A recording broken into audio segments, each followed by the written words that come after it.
نحمده ونصلي ونسلم على رسوله الكريم اما بعد فاعوذ باللہ من الشیطان الرجیم بسم اللہ الرحمن الرحیم۔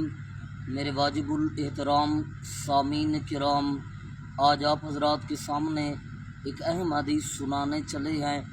نبی پاک صلی اللہ علیہ وسلم نے ارشاد فرمایا، سچ ایک نیکی ہے اور نیکی کی صفت یہ ہے کہ وہ بندے کو جنت میں لے جاتی ہے، اور جھوٹ ایک گناہ ہے اور گناہ کی صفت یہ ہے کہ بندے کو وہ جہنم میں لے جاتا ہے۔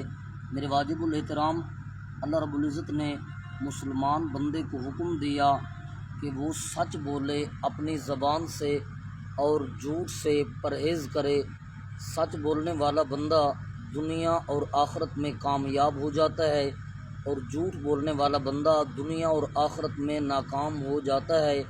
سچ ایک ایسا مقام ہے، ایک ایسی چیز ہے، اگر اس پر میرے واجب الاحترام 70 پردہ بھی آ جائے یا 70,000 پردہ بھی آ جائے تو یہ سچ ایک نہ ایک دن ظاہر ہو کے رہتا ہے۔